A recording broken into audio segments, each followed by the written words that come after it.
What's up, guys? Welcome back to another video. Rope Monster coming at you here from beautiful Playa del Carmen from the office today. I've got a serious subject today: life with Lyme disease. What's it really like? Guys, I'm going to tell a little bit about my story. I'm going to talk about the bad, the very worst parts, the positives, things I've achieved since being diagnosed with Lyme disease 12 years ago. And then also I'm going to go deep into how I manage it. And guys, in no way is this medical advice. If you or a loved one have Lyme disease, please seek professional medical care. The hope with this video is that by sharing my story and my journey, that I can somehow inspire some of you out there in any way possible. So guys, without further ado, let's dig into life with Lyme disease. What is it really like? Vamonos. So my friends, what prompted this is recently I had a seizure and I had a brain scan done, and the results were quite disturbing. Actually, I've got some significant damage to my central nervous system, it seems, and the doctor thought, well, maybe you have brucellosis from your time as a farmer. And I got all those tests run, the IgG, the PCR, and they were actually negative. And so the retest for Lyme was zona gris, which is pretty typical. The gray area is pretty typical in late stage chronic Lyme. I was diagnosed with this 12 years ago, guys. So for those of you who stick around to the end of the video, I'll share more of that process of being diagnosed, the journey, etc. But for now, I want to dive right into it. And I want to talk about the worst parts, the bad. So right now, guys, I'm on doxycycline, struggling. I'm actually in a pretty dark place. And so the number one thing I'll highlight is joint pain. You know, I love to play volleyball. I love to ride my bicycle. I love to do sprints. I stay pretty strong despite the Lyme disease, and I'll get into how I do that toward the end of the video with how I manage it. But the joint pain has been brutal lately, guys. This is the number one thing I want to highlight. I'll try to find some photos of when I was diagnosed and how bad the joint pain was. I was actually walking with a cane for a while. So the joint pain and limiting activities is one of the worst parts for me. I went and tried to play volleyball the other day against my doctor's advice, and I played one game and I'm still hurting actually quite a bit in the lower back, the knees. The other thing, guys, is the confusion, the brain fog. If it seems that I'm having a little bit of trouble getting my words and sentences together, it's because I am. I'm having difficulty sleeping. That's another bad part that I'll highlight. But the confusion and the brain fog is a very serious thing. And from my brain scan, I can kind of see why that is the case. And that segues into the anxiety and depression. I'm kind of the happy-go-lucky beach guy with the camera and the drone and walking around Playa having fun, right? But there's a serious battle and struggle with Lyme disease and the cognitive issues and the actual inflammation to the central nervous system that can be present that causes severe anxiety and depression as well as panic attacks. And then I'll segue into the effects that has on relationships. So the toxicity of the disease, when you do a cycle of doxycycline, it kills off the bacteria. When the bacteria dies off, there's a reaction known in the medical community as the Herxheimer reaction. And guys, remember, I'm not a doctor. This is my own experience, but I'm bringing to light this reaction because you actually feel worse when you start treatment typically. And that's where I'm at right now. I'm on day 4 of doxycycline and I'm feeling absolutely like I got hit by a truck. And so there's a toxicity that comes with that. And sometimes it's a thankless job caring for someone with Lyme disease. I've blown up and gotten angry at my own ex-wife, my own dad, the people who are trying to help me the most. Because there's a toxicity that can lead to psychosis and confusion, disorientation, distrust. It's a very strange thing, but a very real thing. And then another thing I'll finish this section up with as far as the bad, and I could go on, there's quite a bit of negatives, but I don't want this video to be discouraging. But the medical costs. Early on in the treatment, I was doing IV antibiotics, I was getting all these different therapies and tests. Even the diagnosis process was costly because I lived in the US in large part. Now, part of why I live in Mexico is the cheaper access to medical care. But one of the biggest negatives of Lyme disease, what's it really like living with Lyme disease? Well, you stack up medical bills. The costs can be staggering. And so that's why I want you all to stick around to the end of the video to see how I manage this, because a lot of the ways I manage this are incredibly cost effective and practical. Guys, if you appreciate the content, just smash the like button for me. Subscribe if you haven't already. That's all I ask for in return. Thank you guys for checking out the video. Let's move on to the next part. Something changed in me when I got diagnosed with Lyme disease. It didn't happen right away. It happened gradually. So I want to talk about the positives that came out of this and that still continue to come out of this. And the biggest, broadest way I can describe it is rethinking my life philosophy and not wasting time. When I was diagnosed with this, I was in really bad shape. I stopped wasting time. I started reading more books. I just appreciated time more. And so the thought process became, if I can manage this, I can achieve anything.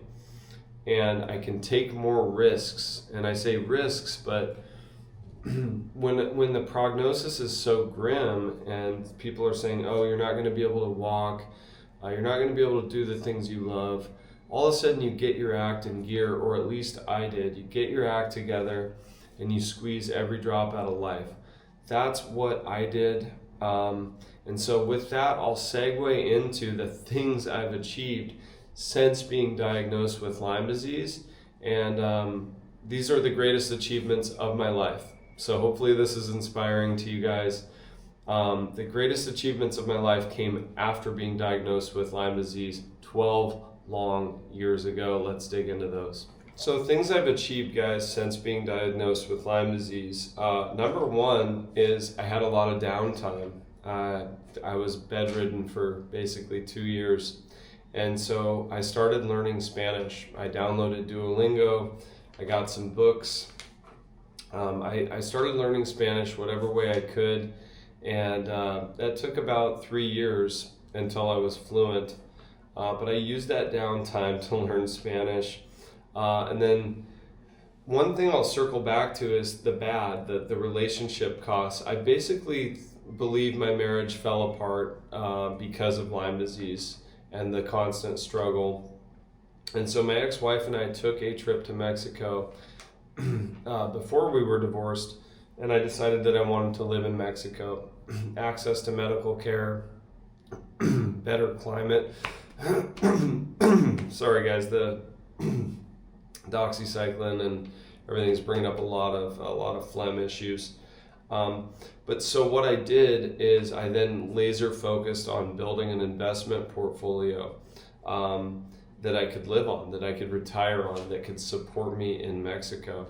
And I spent 3 years working relentlessly with every bit of strength that I did have, reading books, working, saving, investing money. So that's another one of the biggest achievements that I have had since Lyme disease. And with that has become new friendships. I've had new friendships and new relationships from traveling and living in new countries. That's another big achievement.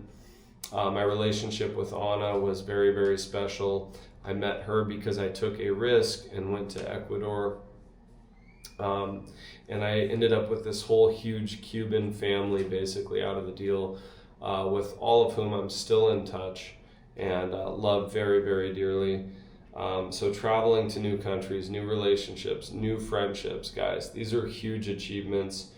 And then last but certainly not least and most recent is I've built this YouTube channel that you guys are watching right now, and I'm able to use this as an avenue to help promote businesses, help educate you all on certain things about Playa, Medellin, Mexico City, wherever it may be, the best places to eat, how to save money, how to live well, All of these things have come from building this YouTube channel, and with this channel there's come with it a huge community.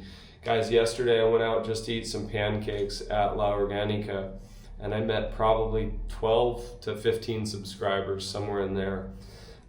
So big things have happened since being diagnosed with Lyme disease. Life did not stop for me, actually. After the diagnosis of Lyme disease, life kind of began in a way. And I will say it's been a struggle, especially right now. I'm in that cycle of struggling and treating. There's times where I just kind of try to ignore it, and then it says, hey, you can't ignore me. And I actually had a seizure a few weeks ago, and that's what prompted me to go into the doctor. Doctor sent me to the hospital. They did a CT scan, and that has led me to restart treatment. So it's been a challenge, I'm not gonna lie. But I want you all, especially those of you watching with someone, a loved one or someone who has Lyme disease, I want you to think about what you can still do, not what you can't do, because it might surprise you. Guys, next we're going to go into how I manage it. This is very important. This is a really supremely important part of the video, so please stick around for how I manage Lyme disease personally. Thank you, guys. Okay, guys, so I tried the traditional treatments, and that had me down to 138 pounds. I was walking with a cane.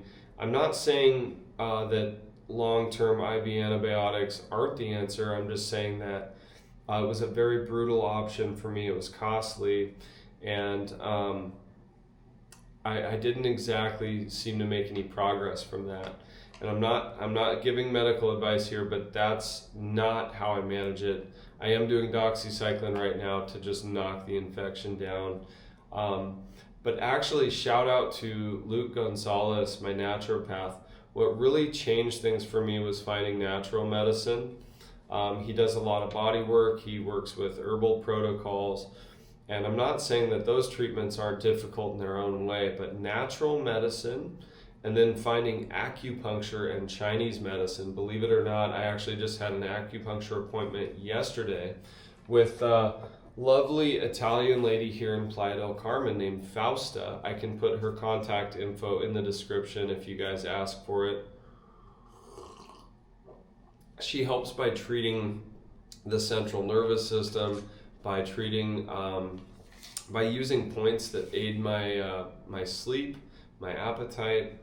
So acupuncture and Chinese medicine, herbs have been a huge part of this. Also, guys, coffee enemas. I know that sounds weird as I'm actually sipping a cup of coffee, but I'm talking about coffee going up the other end. And it sounds bizarre. Do your own research. Talk to your naturopath about this before starting it to make sure it's right for you. But the idea with the coffee enemas is that the caffeine enters the sigmoid colon and directly enters the liver and purges the bile and the colon. So it acts as a liver cleanse and a colon cleanse. And with that comes mental clarity, at least in my case. I always notice my depression lifts, anxiety lifts, I get mental clarity. And so the coffee enemas were maybe the #1 biggest savior for me to say, hey, I got this. I can keep going. I can manage this. Best of all, they're cost effective, guys. You're getting basically an organic, high caffeine content coffee, an enema bucket, which costs very little money, and then you need some distilled water, preferably the cleanest water you can possibly get. And so you're talking maybe a couple dollars per coffee enema, and for noticeable differences in your mental well-being, your physical health. My pain levels as well, the joint pain would go down after doing a coffee enema. Another thing we'll talk about is juicing.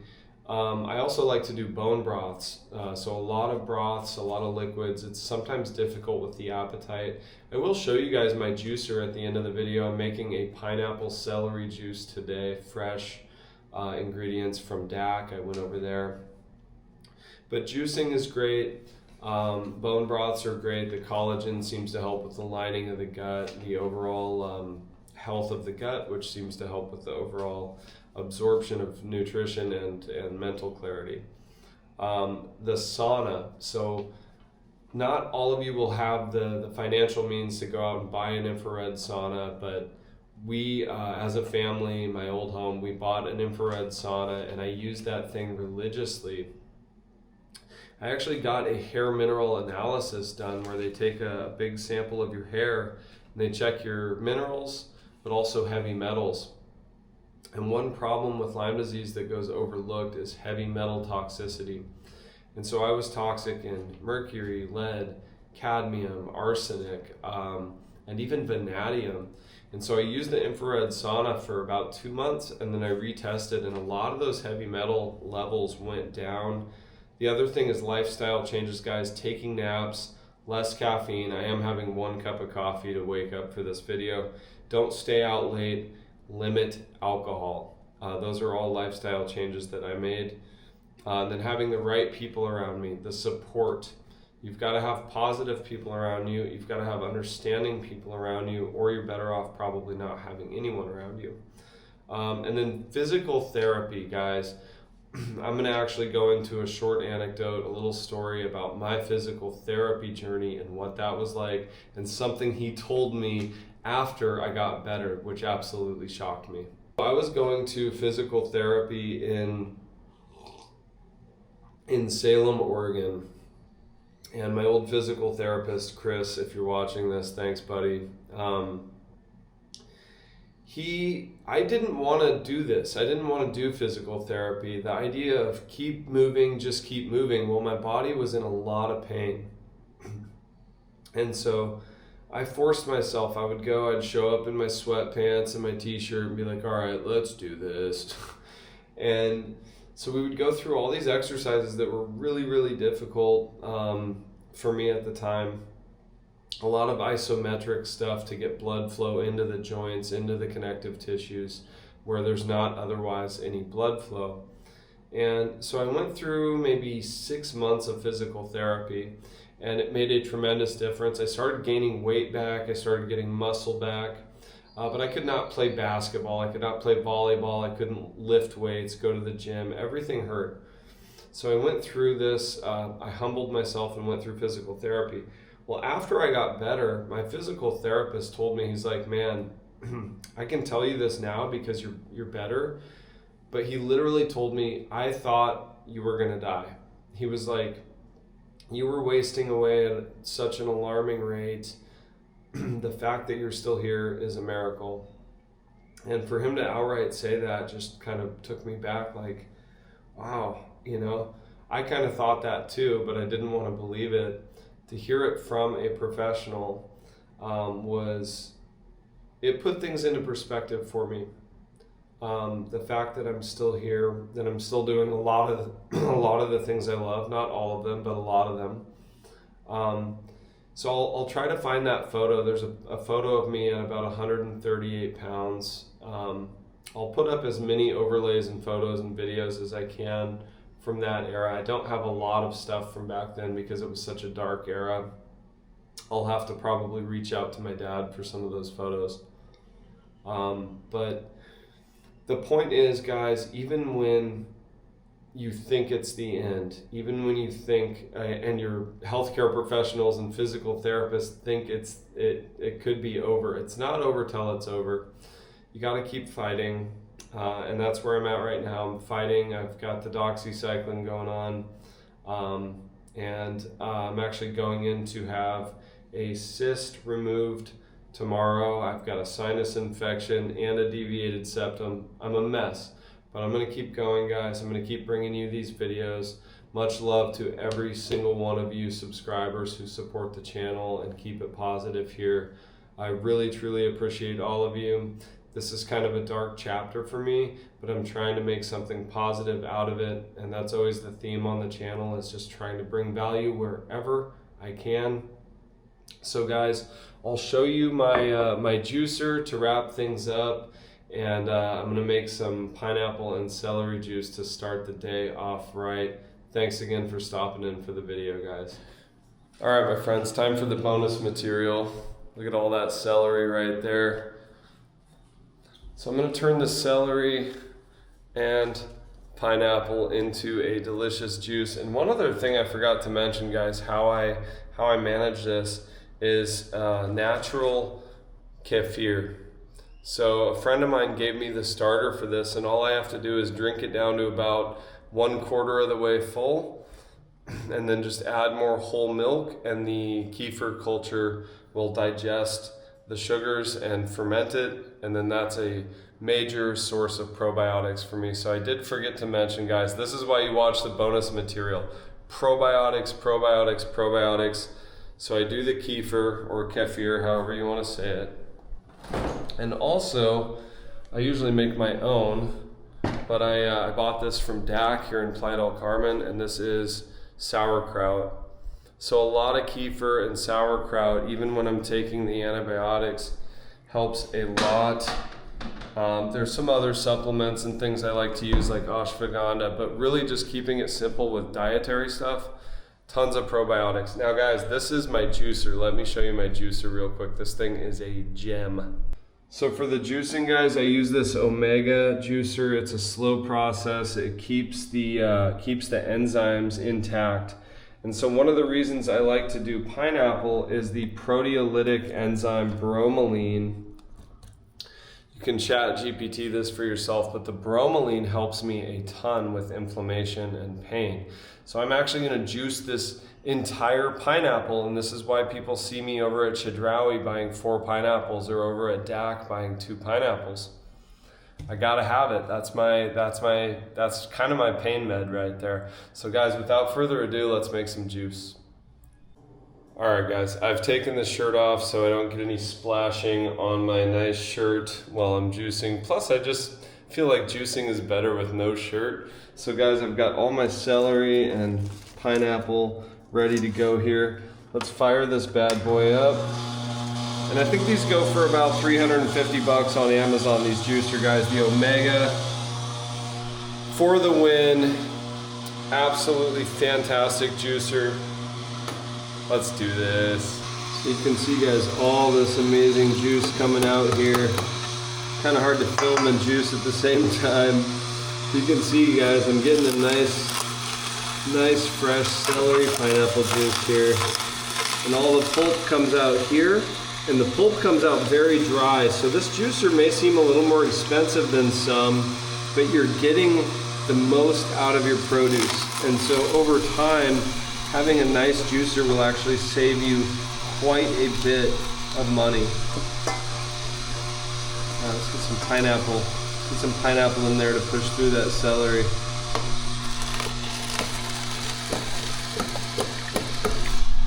Nom nom nom. All right, my friends, let's get that first sip magic. Look at the color of that juice.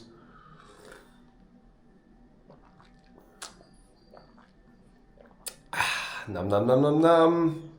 I want to take a moment and shout out to all the subscribers who have Lyme disease or loved ones with Lyme disease. Chattahoochee, my buddy Chad from Saskatoon, Saskatchewan, I'm talking to you. And every single one of you, including you, Chad, please leave in the comments, how do you manage Lyme disease? What are some of your go-tos? What's your diet like? Really, we'd all be interested in hearing that. So guys, I'm just going to enjoy this juice. Another thing I wanted to mention, guys, I have this bathtub here. So I do Epsom salt baths quite frequently as well, or apple cider vinegar, but mostly Epsom salt. So there's just never-ending tricks and tools. If you guys want part 2, like a follow-up to this video and some other ways I manage it, and a follow-up on how I'm personally doing, please let me know in the comments just by typing part 2, and I would be happy to make that for you guys. Stick around for a little extra bonus material and some other supplements and things I use. Otherwise, see you guys in the next one. Rope Monster, out. So more bonus material for you guys. It just wouldn't be a Rope Monster video without extra bonus material. Bonus material on top of bonus material. I hope you guys enjoyed the juicing. I also like to make fresh carrot juice and carrot green apple juice. That's a big one. But guys, oregano oil Always check with a naturopath or someone qualified in this stuff, but I use oregano oil in water from time to time to help control some of the throat and digestive involvement. And then another one I really like is lion's mane mushrooms for the cognitive. In no way am I affiliated with these brands, but I do like to incorporate lion's mane mushrooms however I can. If you can find them fresh and make a soup, you can do that. Another one I like to use is ashwagandha. It is an adaptogen, herb adaptogenic, and this one does help give me strength, but it also calms me at the same time, which is pretty freaking sweet. And then one thing I incorporate, which I had forgotten to use recently, and then I saw someone who does these free energetic therapies on CTM at a pharmacy, and she was like, take coconut oil, 1 or 2 tablespoons every morning on an empty stomach. And this is medium chain triglycerides, basically. This is a fat that your liver doesn't have to turn into energy. It's essentially already usable fuel for your body. And guys, I like to stay in shape, but I have to be honest, I have almost no appetite right now, which is probably going to be jaw-dropping for a lot of you guys who have seen me eat. You know I love to just wreck ridiculous amounts of food. But when I can't, I've got coconut oil, I've got juices, I've got bone broth, I've got other things that I can fuel my body with. There's always alternatives, guys. If you appreciate this content, just smash that like button for me. Subscribe if you haven't already. Much love to all of you. Rope Monster, out.